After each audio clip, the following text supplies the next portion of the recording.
আছে আমি মোবাইল দেখতেছে জ্বর দাও পানি গাও ব্যাক বলো আচ্ছা এত খালি পানি খেলে পেট ফুলে যায় না আমি ঘুম থেকে উঠতে হাফ কেজি পানি খেয়ে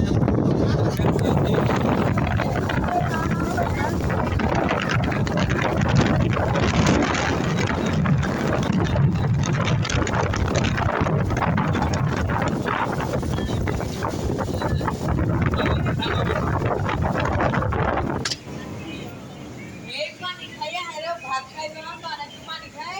আবার একটু করে মানে আমার ভাত খেয়ে পানি খায় আমি কেমন একটা পানি পানি আমি এমন ঠান্ডা পানি খাই তুমি শরীর মেলাটা ঠান্ডা क्या बोल सकती देश बाबा কিছু বড় কিছু হালকা কিছু গরম পানি কেন দাবি না বেশি গরম না